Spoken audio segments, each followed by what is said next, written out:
disinilah di awal tadi kita sampaikan bagaimana pentingnya peran orang tua, edukasi orang tua. Jangan kita bangga pada saat anak kita sudah dapat pacar, ya. Seakan-akan laku anaknya atau ya macam-macam lah, ya. Berhati-hatilah. Kenapa? Karena efek dan dampak daripada hubungan-hubungan yang tidak terkontrol ini berefek agak panjang, ya. Apalagi namanya kasus hamil di luar nikah lah, kemudian sangat-sangat memiriskan hati yang seperti ini, sehingga anak-anak kita memang perlu kita edukasi. Apalagi misalnya kalau mau keluar malam, kemudian dibawa dengan dalih bahwa dia kan pacarnya, kemudian dia bisa bertanggung jawab. Ini berhati-hatilah. Bismillahirrahmanirrahim. Assalamualaikum warahmatullahi wabarakatuh. Alhamdulillah, puji syukur kita panjatkan kehadirat Allah Subhanahu wa taala yang telah memberikan kita kesehatan, kesempatan sehingga bisa hadir atau kembali mengikuti kajian online Ruas TV ini, yang semoga dengan mengikuti kajian Ruas TV ini terkhusus di segmen remaja seputar anak dan remaja, insya Allah akan menjadi berkah, dan kita juga bisa memanajemen keluarga kita sehingga keluarga kita menjadi keluarga yang sakinah, mawaddah, warahmah. Baik, salawat dan salam kita haturkan kepada baginda Nabiullah Rasulullah Sallallahu Alaihi Wasallam, role model kita, yang mana kita akan mengikuti dari seluruh sunnah-sunnah beliau, yang insya Allah yang mana di sunnah-sunnah beliau ini yang akan mengantarkan kita masuk ke dalam surganya Allah Subhanahu wa taala, tentu melalui rahmat Allah Subhanahu wa taala. Baik, kita kedatangan ustadz kita, guru kita, Ustadz Dr. Askar Yaman, SPD, MPD, Hafizullah Ta'ala. Kita sapa beliau. Assalamualaikum Ustadz. Waalaikumsalam warahmatullahi wabarakatuh. Bagaimana kabarnya Ustadz hari ini? Sehat-sehat ya. Afwan Ustadz, ya. Tentu belakangan ini kita pernah dengar atau pernah baca, karena saking viralnya berita ini Ustadz, ini tentang menyangkut remaja yang saat ini. Bagaimana itu Ustadz, menurut Ustadz tentang pergaulan yang sebenarnya remaja yang sekarang ini dengan remaja yang lalu-lalu Ustadz? Iya. Bismillahirrahmanirrahim. Assalamualaikum warahmatullahi wabarakatuh. Alhamdulillahirabbil alamin wa bihi nasta'in ala umurid dunya waddin. Asyhadu an la ilaha illallah wahdahu la syarikalah wa asyhadu anna Muhammadan abduhu wa rasuluh, amma ba'd. Para pemirsa Ruas TV rahimakumullah, senang rasanya di hari ini alhamdulillah kita dapat bersua bersama-sama di channel kesayangan kita Ruas TV, dan alhamdulillah di kesempatan kali ini kita berada di rubrik pembinaan anak dan remaja. Semoga kebersamaan kita ini dapat bernilai pahala di sisi Allah Subhanahu wa taala serta bisa memberikan banyak dampak kebaikan untuk kita. Berkenaan dengan fenomena yang ada ya, yang sekarang ini lagi viral ya, tentang adanya peristiwa pembunuhan, dan itu kejadiannya 8 tahun yang lalu di tahun 2016 ya. Sekarang sudah tahun 2024. Begitu panjang, dan ini melibatkan beberapa anak remaja kita, dan di saat itu juga sudah ada yang divonis ya, dan ada juga yang masih dalam proses ini. Nah, para pemirsa Ruas TV rahimakumullah, kita hendak menyoroti ke kasusnya ini ya. Iya, betul. Tapi coba kita mengambil hikmah pelajaran lah dari kejadian yang ada tersebut. Nah, hikmah yang pertama yang bisa kita ambil sebenarnya dari peristiwa ini, bahwa disinilah pentingnya bagaimana orang tua mengarahkan anaknya, membina anaknya, agar supaya mereka tidak jatuh kepada hal-hal yang kita tidak inginkan. Dan tentunya setiap orang tua pastilah tidak menginginkan anaknya seperti ini, baik pelaku maupun yang menjadi korban, kan begitu modelnya. Tetapi hal ini juga terjadi. Oleh karenanya Allah Subhanahu wa taala berfirman dalam Al-Qur'an, menegaskan kepada kita sebagai orang tua untuk bagaimana menjaga ini, menjaga anak-anak kita, menjaga keluarga kita, di mana Allah Subhanahu wa taala berfirman, ya ayyuhallazina amanu qu anfusakum wa ahlikum nar. Wahai orang-orang yang beriman, peliharalah diri kalian atau jagalah diri kalian dan keluarga kalian itu dari azab api neraka. Jadi tujuan atau visi orang tua untuk bagaimana membina anak-anaknya itu agar supaya menjadi generasi terbaik di masa yang akan datang adalah bagaimana menjaga mereka di dunia ini agar supaya mereka selamat dari azab api neraka. Nah, caranya bagaimana? Itu dengan pembinaan kepada mereka. Pembinaan, apalagi ini kan sudah masuk kepada fase remaja. Remaja bukan lagi anak-anak ya, tetapi dia adalah merupakan fase remaja, di mana di fase ini dibutuhkan perhatian yang kuat menyangkut tentang lingkungannya, dengan siapa mereka berteman ya. Kemudian bagaimana menyibukkan anak-anak remaja kita dengan hal-hal yang positif. Sebab kalau tidak, maka mereka akan menyibukkan dirinya kepada hal-hal yang negatif, terutama menyangkut tentang lingkungan. Mungkin pada saat dia masih kanak-kanak, anak-anak ini kan masih dalam lingkup keluarganya, orang tuanya. Takut keluar atau diperhatikanlah pada saat mereka bermain di luar, jangan sampai jatuh, jangan sampai cacat dan seterusnya. Namun sayang, pengawasan ini lepas pada saat dia sudah masuk kepada remaja. Sehingga anak-anak remaja itu kan memang sudah bergaul dengan lingkungannya. Tidak lagi banyak di rumah, tetapi di lingkungannya. Maka bersyukurlah di saat orang tua mencarikan lingkungan yang baik kepada anak-anaknya. Bergaul dengan teman-teman yang baik sehingga mereka bisa terarahkan. Cuma yang jadi masalah adalah pada saat lingkungannya itu lingkungan yang buruk, lingkungan yang jelek, maka dia juga akan ikut ke sana. Karena salah satu ciri daripada anak remaja kita itu adalah suka ikut-ikutan. Suka ikut-ikutan. Ikut-ikutan.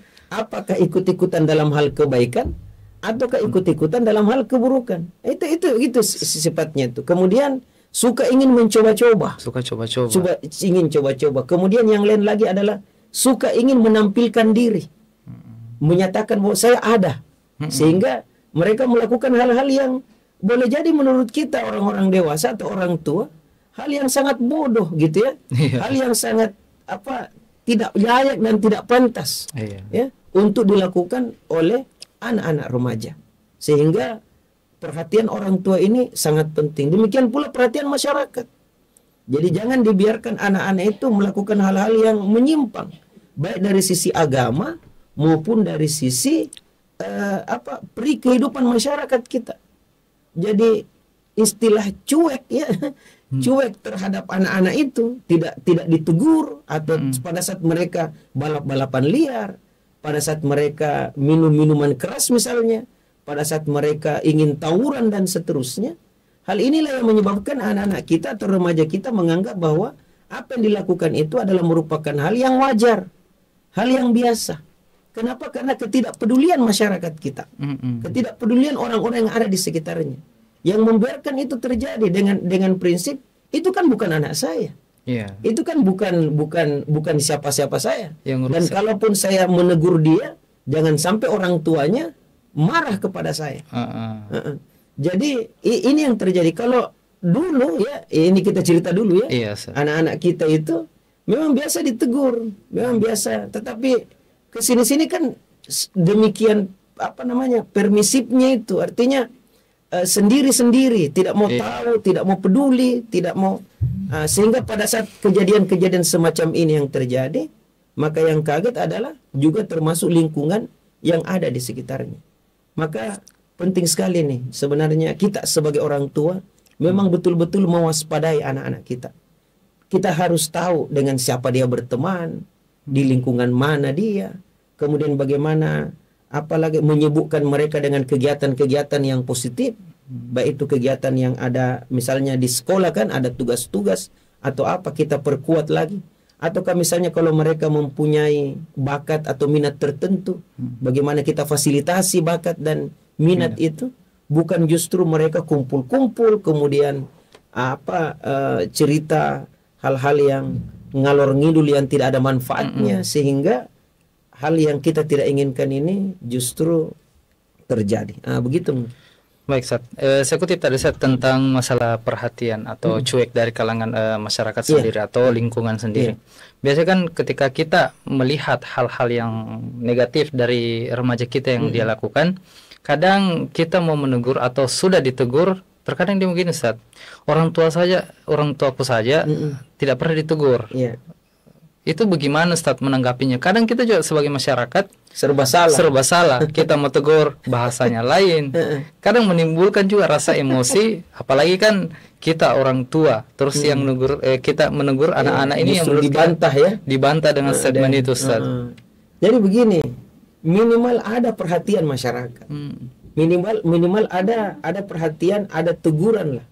Minimal saja seperti itu. Sebenarnya anak-anak remaja kita kan terkadang ngeyel juga. Ada juga jawabannya ya. Iya. Kenapa? Karena sifat remaja itu ya diantaranya nih banyak sekali sifat-sifatnya itu, diantaranya adalah tidak mau disalahkan. Tidak mau disalahkan ya, sehingga dia menganggap bahwa dirinya itu seperti orang dewasa sebenarnya. Ya memang sudah layak melakukan itu ya. Jadi dengan teguran itu sebenarnya memberikan pelajaran kepadanya bahwa rupanya ada juga sesuatu yang kita lakukan yang tidak boleh atau tidak bisa, atau mungkin rentan mendapatkan teguran di masyarakat. Jadi minimal itu saja, walaupun dia menjawab dengan perkataan tadi orang tua saya saja dan seterusnya, maka minimal ada yang dia dengarkan bahwa rupanya tidak semua kemauan kita itu bisa kita lakukan. Rupanya ada juga hal-hal tertentu yang tidak boleh, atau ada juga masyarakat yang tidak senang dengan apa yang kita kerjakan itu. Jadi itu disinilah peran sebenarnya tokoh-tokoh masyarakat kita ya. Dan kalau ada persoalan-persoalan macam gitu kan, yang paling pertama ketua RT-nya kan gitu ya. Karena mereka inilah yang bisa mendamaikan atau menyelesaikan. Tetapi kalau antar warga ini terkadang cekcok satu dengan yang lain. Jadi melaporkan kepada yang berwenang, yang berwajib itu jauh lebih penting sebenarnya. Di masa-masa sekarang ini di mana terlalu banyak bantahan-bantahan dari anak-anak ya. Betul sekali. Ini kan hak saya, ini kan saya, ini kalaupun terjadi apa-apa kan saya saja yang tanggung jawab, bukan apa itu. Jadi sebaiknya aparat-aparat yang dan tidak boleh kita ini main hakim sendiri. Ya, hakim sendiri, karena di lingkungan masyarakat kita sudah ada juga tatanan-tatanan ya, unsur-unsur yang bertanggung jawab terhadap satu dan lain hal itu. Jadi begitu. Untuk yang remaja ini Ustadz, ada kan fase atau umur-umur yang memang dia itu sulit untuk ditegur Ustadz. Merasa bahwa saya ini sudah dewasa, orang tua kadang menegur sudah malas karena pikir anak saya sudah mulai meranjak dewasa, untuk apa lagi mau ditegur? Dia tahu kok ini yang baik, ini yang buruk. Itu bagaimana mengubah statement atau pola pikir orang tua seperti itu, Ustaz? Jadi dengan peristiwa yang ada ini dan beberapa peristiwa lainnya yang luar biasa untuk anak-anak remaja kita, kan harapan kita anak remaja ini, bayangkan, mereka inilah harapan kita di tahun 2045. 2045. Mungkin usianya mereka sekarang baru 17 tahun, 18 tahun, ya, atau 20 tahun. Tetapi di tahun 2045, 45 kurang 24 kan 21 tahun. Artinya kalau usia mereka 20 tahun, 2045 usia mereka sudah 41 tahun. Artinya mereka sudah akan menjadi orang tua, mempunyai anak. Bayangkan kalau anak-anak remaja kita ya seperti ini, geng motor lah. Kemudian bayangkan, saya tidak bisa bayangkan itu di tahun 2004. Bagaimana nasib remaja-remaja kita ini? Ataukah terlibat narkoba lah? Ataukah ini kan yang jadi persoalan yang sangat besar. Sehingga ini ya menjadi PR kita bersama, baik di lingkup pendidikan ya, kemudian di rumah tangga orang tua terutama, kemudian di lingkungan kita ya. Karena terkadang anak remaja itu melakukan itu sesuai saja dengan anunya, hawa nafsunya lah ceritanya itu, keinginannya, kemauannya, tanpa berpikir bahwa apa yang saya lakukan ini mempunyai konsekuensi yang sangat panjang. Nah, ini kan bisa jadi pelajaran kedua lagi, bahwa perlu untuk kita sampaikan juga kepada para remaja kita, berani berbuat, berani bertanggung jawab. Apalagi menyangkut tentang kematian. Bayangkan ini kasus yang 8 tahun yang lalu.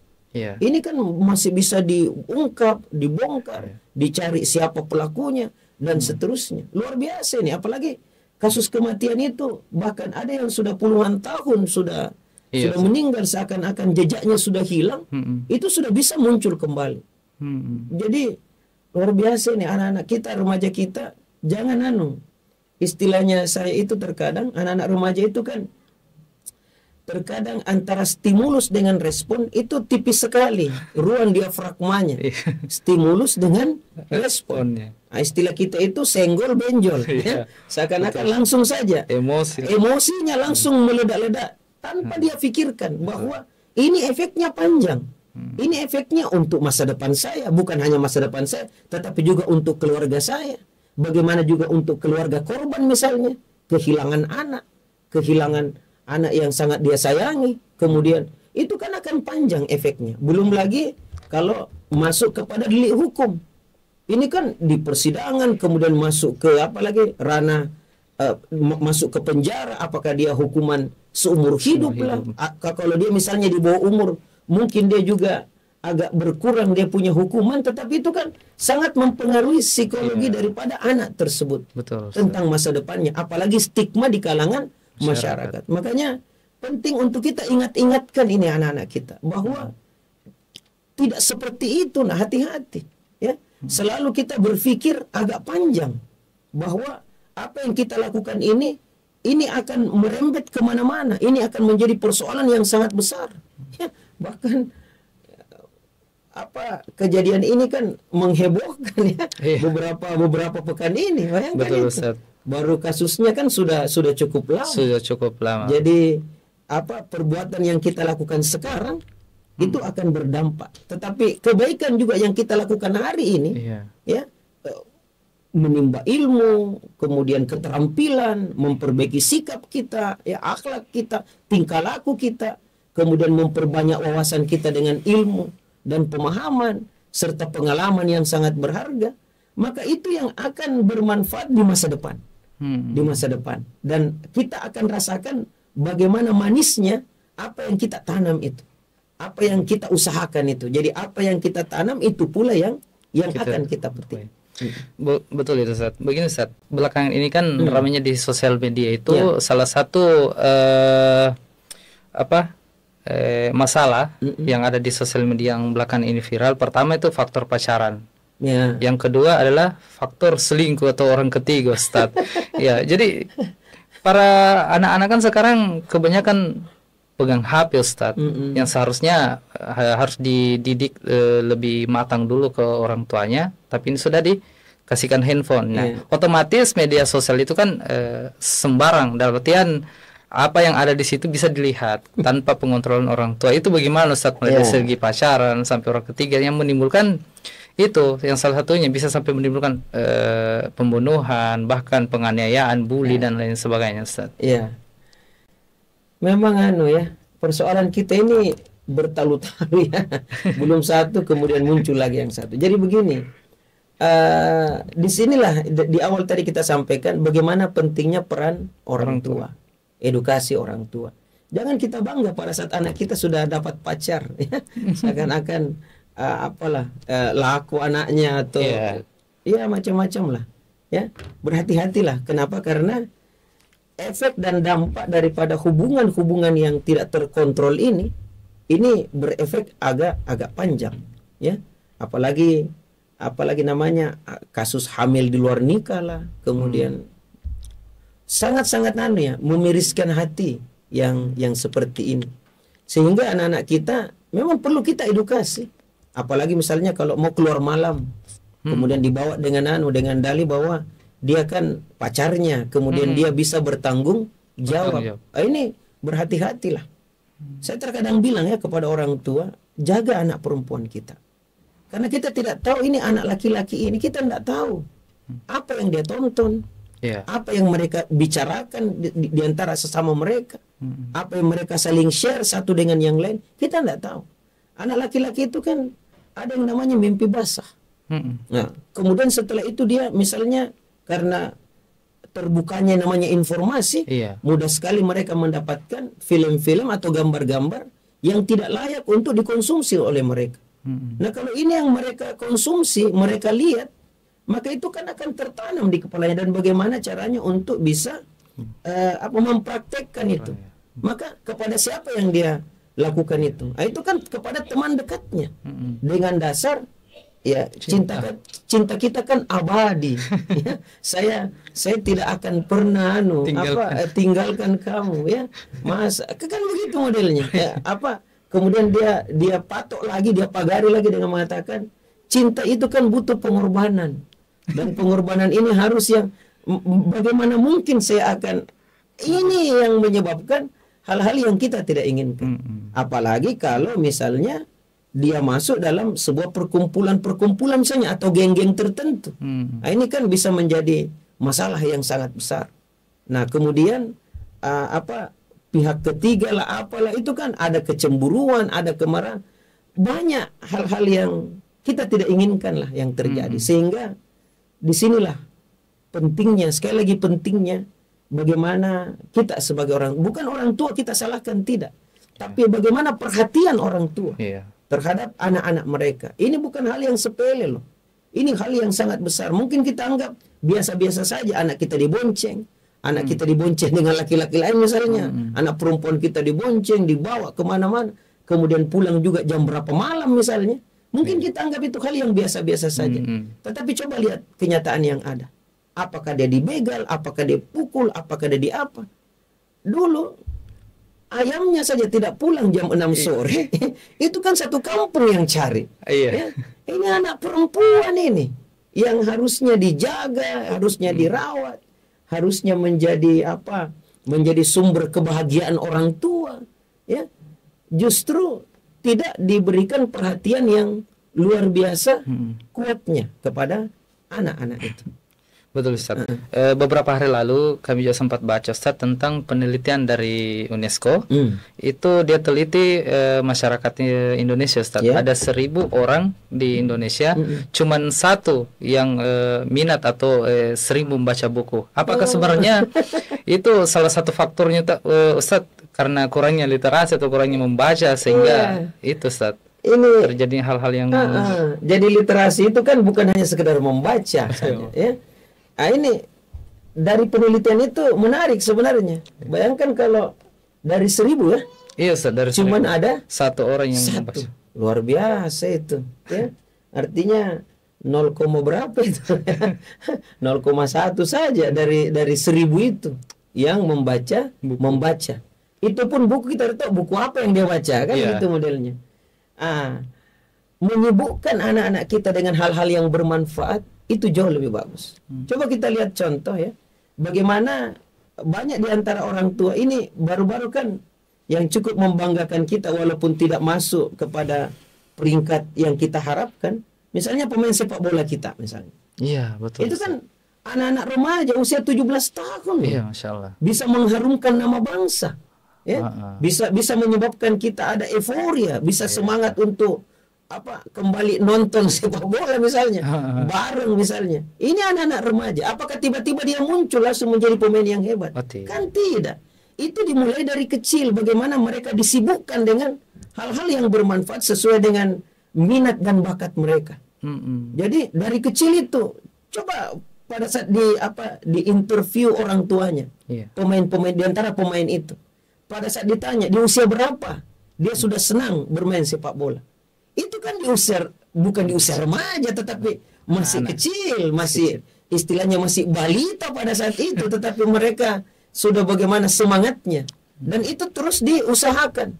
Coba bayangkan, kalau seperti ini yang digalakkan, maka insya Allah anak-anak kita itu tidak ada menyalurkan energi yang luar biasa besarnya kepada hal-hal yang tidak ada manfaat. Tetapi kalau tidak diarahkan ini anak-anak kita, maka yang dia lakukan adalah hal-hal yang negatif. Maka pantas kalau the founding father kita, Soekarno mengatakan, berikan saya 10 orang pemuda, saya akan didik dia dan saya akan goncangkan dunia. Apa yang ini? 10 saja, ya, yang akan dididik. Kemudian memang dia bisa menjadi unsur pembangun yang luar biasa di masa depan anak-anak remaja kita ini. Tetapi dia juga bisa menjadi unsur perusak daripada bangsa kita. Makanya tinggal kita memilih, apakah kita ingin anak-anak kita, generasi kita menjadi sumber solusi masa yang akan datang, atau justru menjadi sumber masalah yang sangat besar untuk bangsa dan negara kita. Itu biaya untuk rehabilitasi saja korban narkoba. Itu itu luar biasa besarnya dana negara untuk rehabilitasi. Makanya ada istilah lebih bagus apa tadi, mencegah daripada mengobati. Nah, contoh-contoh inilah yang perlu untuk kita angkat sebenarnya, agar supaya remaja kita juga semangat. Bulu tangkis misalnya, itu kan dari remaja memang, dari kecil memang dipupuk, dibina. Anak-anak kita yang sempat juara olimpiade matematika misalnya di luar negeri, itu juga kan dari kecil. Mereka didekatkan dengan ilmu perhitungan, dan itu ada memang di antara anak-anak yang senang dengan itu. Ada misalnya yang senang dengan seni, ada yang senang dengan menghafal Al-Quran misalnya, ada yang senang dengan, itulah orang tua mengarahkan sehingga waktu-waktunya itu bisa bermanfaat.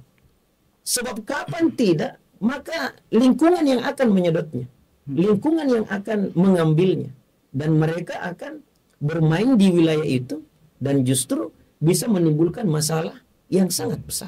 Dan orang tua juga itu Ustaz harus ikut andil apa sebenarnya keinginan dari kelebihannya, kemudian bagaimana kita memfasilitasi itu semuanya. Saya terkadang anak juga mau, tetapi orang tua fasilitasnya juga kurang. Tetapi kalau biasanya juga faktor anak, artinya memang dia semangat untuk itu. Terkadang juga banyak orang tua yang tidak mendukung apa yang menjadi minat dan bakat daripada anak-anaknya. Nah, sekarang inilah saatnya bagaimana kita berbenah sebenarnya dalam lingkungan keluarga, orang tua, bagaimana bisa berbenah. Bukan hanya kita ingin untuk anak kita lahir misalnya, ya, tetapi bagaimana kita mempunyai tanggung jawab yang sangat besar untuk membimbing mereka, untuk mengarahkan mereka, untuk memberikan basic-basic yang kuat, sebab tidak lama mereka akan bersama dengan kita. Kita akan meninggalkan dia atau dia akan meninggalkan kita. Maka bagaimana sejak dini anak-anak itu diarahkan dengan baik sesuai dengan minat dan bakatnya, sesuai dengan potensi yang Allah Subhanahu wa taala berikan kepadanya, untuk bagaimana mereka meniti di masa-masa yang akan datang menyangkut tentang kehidupannya itu. Jadi orang tua lah yang bukan hanya mengarahkan, tetapi juga perlu untuk memfasilitasi.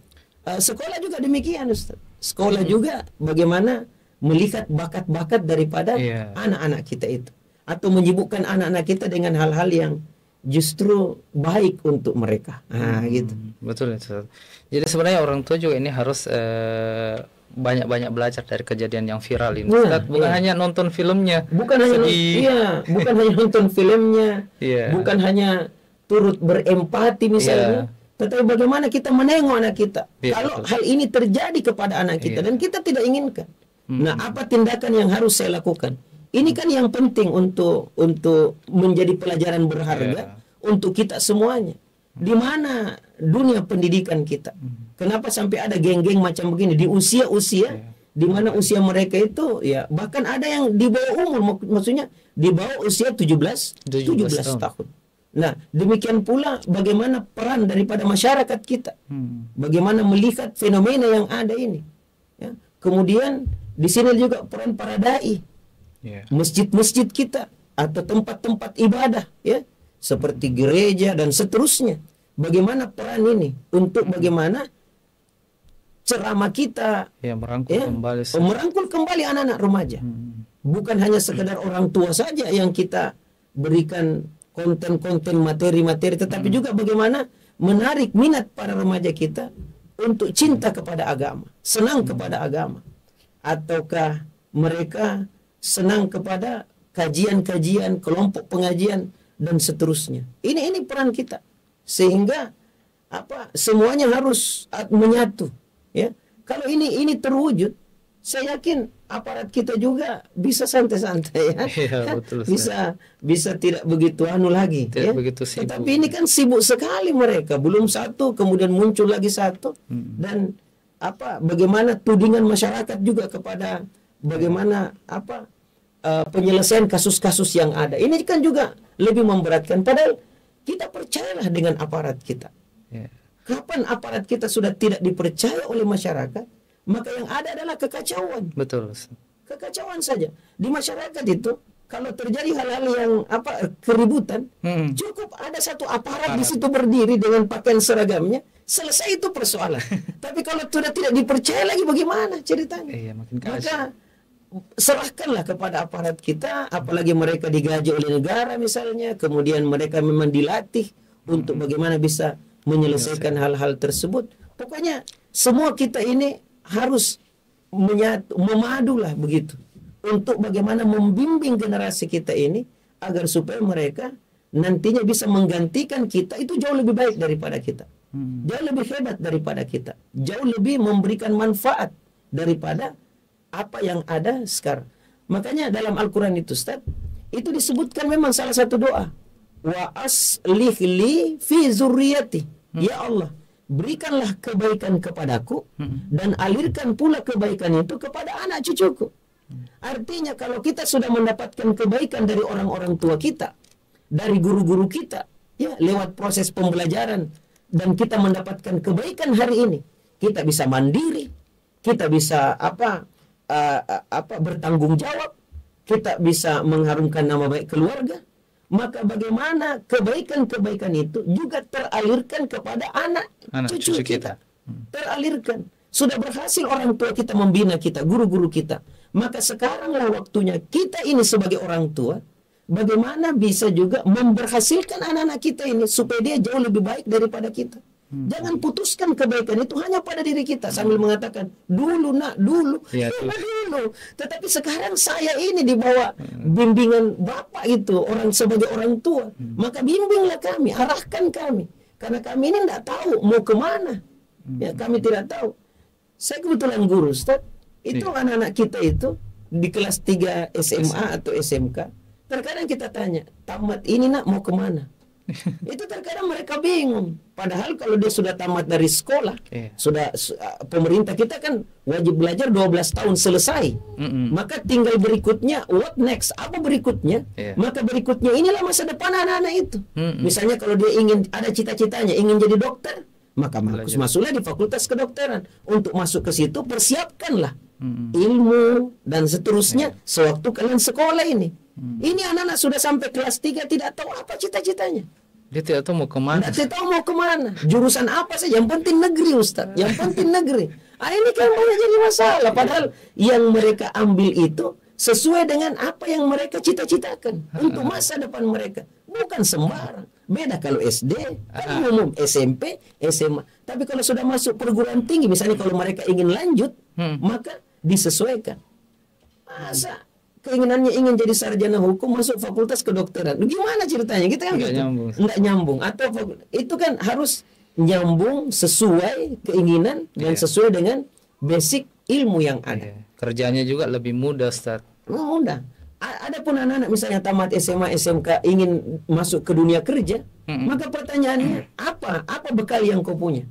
Karena persaingan demikian banyak. Betul. Ya, demikian ketat. Ya, jangankan Anda, ribuan itu sarjana-sarjana yang baru-baru wisuda yang justru mereka juga membanjiri bursa tenaga kerja kita. Betul.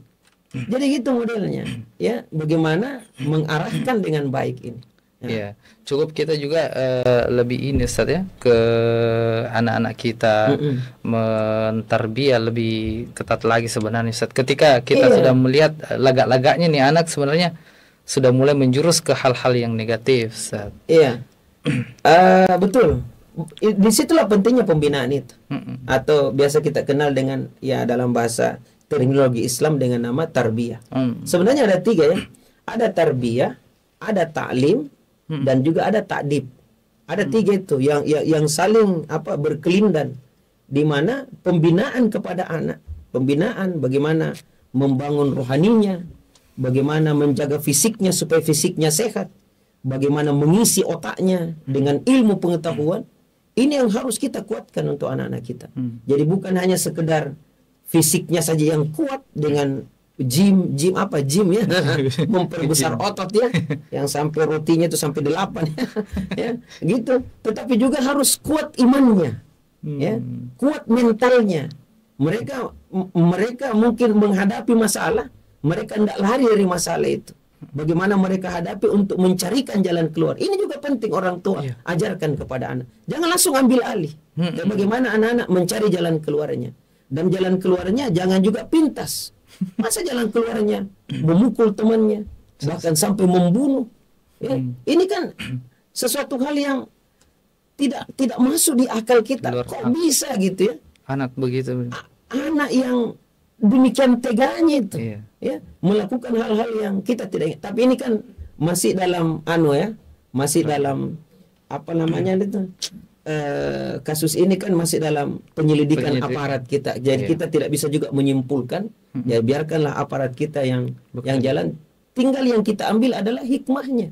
Kok bisa ada anak yang rela gitu untuk melakukan, kalau misalnya itu dilakukan. Tapi kalau tidak kan itu juga bisa menjadi pelajaran untuk kita. Mudah-mudahan anak-anak kita tidak sampai kehilangan empati, ya, tidak sampai kehilangan rasa, tidak sampai kehilangan keinginan untuk bisa membela temannya, bukan justru menzolimi sampai kepada menganiaya temannya. Begitu, Ustaz. Baik Ustaz, lanjut lagi nih Ustaz, tentang masalah waktu terbaik untuk menasehati anak. Ada sebenarnya waktu-waktu terbaik itu Ustaz untuk menasehati anak sehingga dia bisa dengar dan bisa lakukan. Sebenarnya waktu terbaik untuk anak-anak ya kapan saja. Kalau dikatakan sewaktu dia masih kecil, itu kan ada di 3 waktu. Ini katakan quality time ya. Waktu-waktu yang sangat berkualitas. Misalnya waktu dia masih kecil ya, masih kecil. Sewaktu dia mau makan. Nah, itu kan penting itu kita kasih. Bagaimana Rasulullah mengajari anak kecil yang sementara makan ya, dia diajari, Rasulullah ajari itu. Bahkan pengajaran ini sangat kuat sehingga ya disampaikan. Rasulullah mengatakan, ya gulam, wahai anak, ya makan dengan tangan kanan. Kul biyaminik, makan dengan tangan kanan. Sebelumnya katakan baca basmalah dulu nak. Kemudian makan dengan tangan kanan dan ambil yang dekat denganmu. Ini kan pelajaran yang sangat kuat. Iya. Beliau tidak mengatakan, jangan, tidak boleh. Tidak langsung begitu. Tetapi diberikan contoh. Disebutkan bahwa ini yang bagus sebenarnya. Tidak ada kata-kata jangan atau tidak boleh. Itu kan di situ. Ya, makan, baca basmalah dulu. Makan. Biasanya kan orang tua langsung mengatakan, kenapa tidak baca basmalah? Langsung begitu. Langsung menegur. Atau langsung mengatakan, kenapa pakai tangan kiri? Tidak boleh. Nah, tetapi bagaimana kita ajari anak agar supaya mereka terbiasa dengan kebaikan. Kalau dia terbiasa dengan kebaikan, bukan dengan bentakan, hardikan, cacian, makian, maka insya Allah anak kita bisa tumbuh kembang dengan baik. Itu pada saat makan. Kemudian di kendaraan juga anak-anak rata-rata anak itu senang di kendaraan. Iya. Senang di kendaraan, dan pada saat dia senang, katopianya terbuka, akhirnya gampang kita masukkan edukasi kepadanya. Bagaimana Rasulullah dengan sahabat kecil itu ya di atas onta, itu sampai diajarkan tentang ketakwaan loh anak itu. Ini kan karena di atas kendaraan anak-anak senang, katupianya terbuka. Bukan sementara main-main diajari, tidak. Bukan sementara main langsung diajari tentang, atau sementara marah dan seterusnya. Ya, yang ketiga sebelum tidur, ini kan juga bisa disampaikan hal-hal yang bermanfaat. Nah, pada saat dia sudah masuk remaja, maka kebiasaan untuk kita berdialog dengan anak, saling bercerita misalnya, ya, bertanya kepada anak, kemudian dia mengungkapkan unek-uneknya, ini juga penting, ya. Ini juga penting untuk anak-anak kita. Jadi keberaniannya untuk mengungkapkan sesuatu kepada orang tua, karena mereka itu punya banyak masalah. Baik masalah di luar, di sekolah, di lingkungan, mereka banyak masalah. Sementara orang tua terkadang kalau ada kesalahan anak, itu terkadang itu terus yang diingat. Ya, itu terus yang diungkapkan, ya. Padahal dibutuhkan keterbukaan, bagaimana orang tua bisa terbuka dan bagaimana anak-anak bisa terbuka kepada orang tuanya untuk menyampaikan apa yang menjadi persoalan, apa yang menjadi permasalahannya. Nah, kalau anak-anak bisa terbuka macam begini, lewat ngobrol, lewat cerita, jadi orang tua kalau bisa menyisihkan waktunya lah sedikit. Tidak begitu lama untuk bertanya, bagaimana tadi nak di sekolah? Bagaimana teman-temannya? Bagaimana? Itu kan enak sekali tuh. Anak akan ungkapkan. Dan kalau ada persoalan-persoalan, jangan langsung jangan langsung memarahi. Makanya, misalnya begitu ya, itu langsung anak mengatakan, wah, dari tadi disebut silahkan terbuka.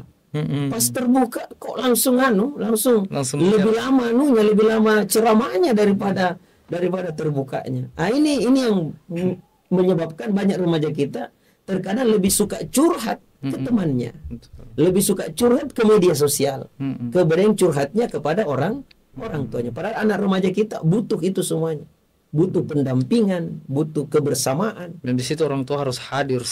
Hadir. Bukan hanya hadir sewaktu dia masih kecil, tapi pada saat dia remaja juga orang tua penting untuk hadir, untuk bagaimana menjaga anak-anaknya, membela anaknya, dan jangan sampai terperosok kepada hal-hal yang tidak diinginkan. Baik Ustaz, mungkin waktu yang membatasi kita Ustaz. Iya. Mungkin ada statement atau hal-hal yang ingin disampaikan kepada ibu atau ayah yang di luar sana Ustaz.